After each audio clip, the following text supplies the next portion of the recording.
चलो चालू है। ओम सजात्म स्वरूप परम गुरु शुद्ध चैतन्य स्वामी ने नमः। ओम नमः श्री सिमंदर देवाय सद्गुरुभ्यो नमः। श्रीमती सीताबेन सोनगढ़ के पुस्तिका आध्यात्मिक प्रयोग तथा विधि, इसके संकलन को हम हिंदी में समझने का प्रयास कर रहे हैं कि आध्यात्मिक प्रयोग विचार चिंतन के द्वारा कैसे किए जा सकते हैं। पहला विचार, क्या हम सदा शुद्ध ही हैं? तो कहते हैं कि सोना खजान में हो यानी खान में हो, कीचड़ के साथ हो तो भी कैसे रहता है? शुद्ध ही शुद्ध रहता है। कमल पानी में होते हुए भी कैसे रहता है? तो पानी से सदा अलिप्त ही रहता है। मछली पानी में सदा होते हुए भी कभी जड़ होती है क्या? अर्थात कभी नहीं होती।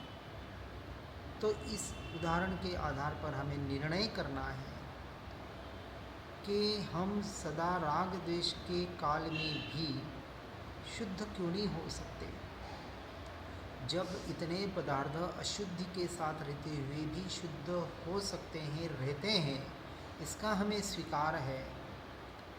फिर इस अशुचिमय शरीर में अशुद्ध कर्मों के साथ रहते हुए भी, इस पुद्गल के परमाणुओं के साथ एक क्षेत्राव का संबंध होते हुए भी हम शुद्ध ही है। ऐसे शुद्ध स्वरूप का सदा जो अनुभव करते हैं, निर्णय करते हैं, वह अपने मोक्ष मार्ग में आगे बढ़ सकते हैं।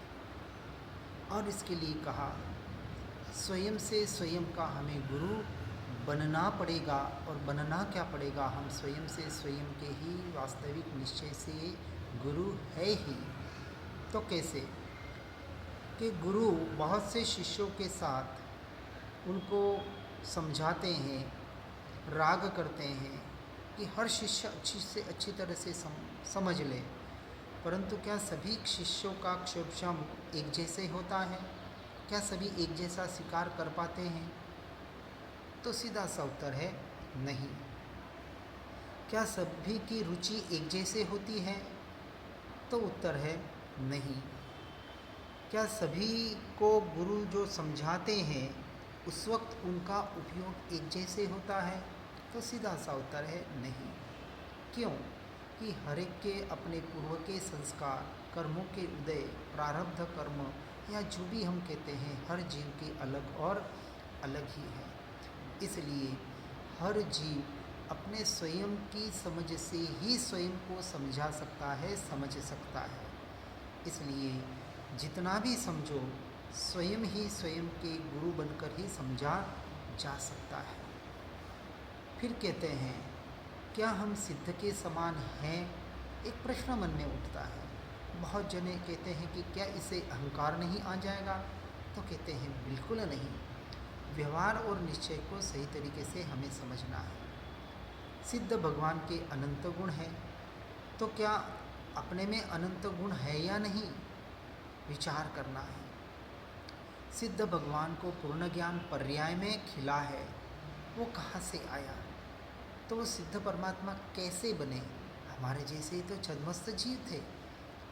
द्रव्य में होता, परंतु द्रव्य में होते हुए भी पर्याय में तो उनको पुरुषार्थ के द्वारा ही लाना पड़ा। तो अपनी सत्ता में पूर्ण ज्ञान रहा है या नहीं रहा है, इसका हमें स्वयं से स्वयं को निर्णय करना है। सिद्ध परमात्मा को पूर्ण आनंद पर्याय में खिला, वह कहाँ से आया? द्रव्य में सत्ता में होता था तब तो आया ना। यानी सिद्ध परमात्मा भी प्रारंभिक अवस्था में हमारे जैसे छद्मस्त जीव थे, अज्ञानी थे, मिथ्यात्वी थे। लेकिन निरंतर जब सद्गुरु सत्शास्त्र के माध्यम से स्वयं के स्वरूप को समझा, जाना, पहचाना, तो स्वयं में लीता रूप होकर सम्यक दर्शन से इस केवल ज्ञान और सिद्ध परमात्मा की 14 गुण स्थानों की उन्होंने जैसे यात्रा की, ऐसे ही अपने स्वयं के सत्ता में पूर्ण आनंद, संपूर्ण ज्ञान रहा हुआ है, बस वहाँ हमें दृष्टि करने की जरूरत है। उसी रीत से सिद्ध भगवान को पूर्ण वीर्य, पूर्ण दर्शन, पूर्ण चारित्र वगैरह गुणों द्रव्य में थे तो पर्याय में प्रकट हुए ना। तो अपनी भी सत्ता में सब गुण हैं, अब उसे पर्याय में प्रकट करने का तो पुरुषार्थ करना है, और इसीलिए भेद ज्ञान, भेद विज्ञान का हमें सहारा लेना ही पड़ेगा। सिद्ध भगवान भी 6 द्रव्य में से एक द्रव्य जीव है, और हम भी उस एक द्रव्य यानी जीव द्रव्य हैं। इसलिए निगोद से लेके सिद्ध परमात्मा तक सभी जीवों के गुण, जो अनंत गुण है, जो असंख्य प्रदेश है, ये सब कैसे हैं? द्रव्य गुण पर्याय से, स्वभाव से सभी एक समान ही है। तो इसके आधार पर यह साबित होता है कि हम भी सिद्ध समान ही है। सिद्ध समान सदा पद मेरो, ऐसा निरंतर हमें अनुभव करने का पुरुषार्थ करना है। फिर कहते हैं कि राग द्वेष की पर्याय तो एक समय की है, तो इसको साबित कैसे करेंगे कि तुम क्रोध करते हो, वह कितनी बार टिकता है, कितने काल तक टिकता है? तो कहते हैं एक समय का। हम शुभाशुभ भाव करते हैं तो कितनी देर तक टिकता है? तो एक समय का।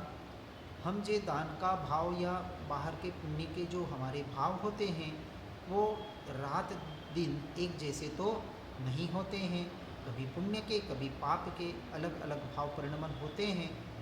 तो यह साबित होता है कि राग द्वेष की पर्याय एक समय की है, उत्पन्न हो रही है और व्यय हो रही है। इसलिए इस उत्पन्न व्यय होते हुए पर्याय के काल में भी उसे जानने वाला चैतन्य स्वभावी भगवान आत्मा, मैं वितराग स्वभावी ही हूँ, ध्रुव तत्व हूँ, ऐसा हमें निरंतर वहाँ अनुभव करने का पुरुषार्थ करना है। फिर कहा, क्या मैं ज्ञानमय ही हूँ? तो कहते हैं जो मेरे में ज्ञान न होता तो ये सब कुछ जो जानने में आ रहा है, ये जड़ मुर्दा तो जान नहीं सकता। तो यह जो जानने का निरंतर ज्ञान हो रहा है, यह मेरे ज्ञान स्वभाव के द्वारा हो रहा है। यह आँख, कान, नाक वगैरह पंचेंद्रिय तो शरीर के भाग है, और शरीर तो मेरे से संपूर्णतः भिन्न है, क्योंकि जब आत्मा निकल जाता है तो ये मुर्दा हो जाता है और इसे चलाना पड़ता है, या इसे जो भी इसका संस्कार, अंतिम संस्कार करना पड़ता है। और सिद्ध परमात्मा का तो शरीर ही नहीं है, अशरीर ही है। तो सिद्ध भगवान किसके द्वारा जान रहे हैं? केवली परमात्मा को तो शरीर है, लेकिन सिद्ध परमात्मा का तो नहीं है। फिर भी उनका निरंतर जानना जानना जानना जो हो रहा है, यह सिद्ध करता है कि मैं भी सिद्ध समान जैसे अतीन्द्रिय ज्ञानमय ही हूँ। इसका निर्णय करके हमें निरंतर अनुभव करना है। फिर कहते हैं, क्या मैं निर्विकल्प हूँ? तो उसको साबित करने के लिए कहते हैं, विकल्प भले ही शुभ हो या अशुभ हो, एक समय की पर्याय में आते हैं और चले जाते हैं। हम अपने निरंतर विचारों को, विकल्पों को देख सकते हैं, कभी शुभ कभी अशुभ, एक समय में यहाँ और एक समय में मिलो कोसों दूर हो जाता है। जो मेरे स्वभाव में होता तो कभी जाता ही नहीं, इसलिए आता है जाता है, और जो ऐसा नश्वर है वो मेरा स्वभाव कैसे हो सकता है? जैसे एक शक्कर के स्वाद यानी कभी नहीं जाता, उसकी जो मिठास है, नींबू का स्वभाव खटास है, वो कभी नहीं जाता। उसी तरह आत्मा का यानी मेरा निर्विकल्प स्वभाव जो निरंतर जानने का कार्य करता है, कभी जाता नहीं है। विकल्प को तो आते हैं और चले जाते हैं, परंतु मैं सदा सर्वदा शाश्वत निर्विकल्प ही रहता हूँ, और विकल्प रूपी मन मुझे कहीं भी आड़े नहीं आते। इससे साबित होता है कि मैं सदा निर्विकल्प ही था, हूँ और रहूँगा। फिर कहते हैं, राग यह जीव के परिणाम नहीं है, इसको साबित करो। तो कैसे? कि जैसे राग आत्मा का कायमी यानी परमानेंट स्वभाव नहीं है, निरंतर अन्य रूप परिणमित होता है, और आत्मा तो उसे निरंतर जान रहा है, वो परिणमित नहीं हो रहा। राग जीव को प्रसिद्ध नहीं कर सकता। जब तक पर द्रव्य में राग द्वेष है, मोह है, तब तक स्वद्रव्य की ओर हमारा उपयोग ही नहीं जाएगा, तो प्रसिद्ध कैसे करेगा। राग जीव के आश्रय से उत्पन्न नहीं होता। मोह राग द्वेष के जो भी परिणाम हो रहे हैं किसके आश्रय से हो रहे हैं, पर द्रव्य के आश्रय से हो रहे हैं। इसलिए स्वभाव के आश्रय से कभी भी राग होता ही नहीं। इसलिए यह राग ज्ञान के जैसे कायम नहीं रहता है। कभी राग होता है, कभी द्वेष होता है, कभी सुख रूप लगता है, कभी दुख रूप लगता है। बाहर का निरंतर परिणमन चल रहा है और पर्याय में एक क्षण के लिए कर्म के उदय के आश्रय से होता है। यदि कर्म के उदय की तरफ उसका आश्रय ही न ले और निरंतर स्वभाव के आश्रय में जीव रहे तो रागादि भाव उत्पन्न ही नहीं होंगे। यह सिद्ध करता है कि राग यह वास्तविक जीव का परिणाम नहीं है, उसका स्वभाव नहीं है, इसलिए वह मेरा स्वभाव नहीं है। ऐसे श्रद्धा करके अपने ज्ञान में रहने का निरंतर पुरुषार्थ करके आनंद में रहने का प्रयास करो। फिर कह रहे हैं कि संयोग में वियोग होता ही है। कैसे साबित करेंगे, तो संयोग यानी नो कर्म, द्रव्य कर्मों के उदय में शरीर आदि जो मिलता है उसे संयोग कहा, नो कर्म कहा। कर्म के उदय के निमित्त से जीव के नजीक में जो जीव अथवा पुद्गल आते हैं उन्हें संयोग कहते हैं, जैसे कि स्त्री, पुत्र, पौत्र, नौकर, घर, गाड़ी वगैरह। हम जो भाव कर्म यानी विकल्प करते हैं उसके निमित्त से द्रव्य कर्म का बंध होता है और उसका फल जब आता है तो इस प्रकार के बाहर संयोग आदि हमें मिलते हैं। अब यह विकल्प तो कुछ लंबे काल तक तो टिकते नहीं हैं, तो उसका फल भी लंबे काल तक कैसे टिकेगा। इसलिए नियम से जहाँ संयोग है वहाँ वियोग होता ही होता है। इसलिए जिसका संयोग है और जिसका वियोग है वो मेरा स्वभाव हो ही नहीं सकता।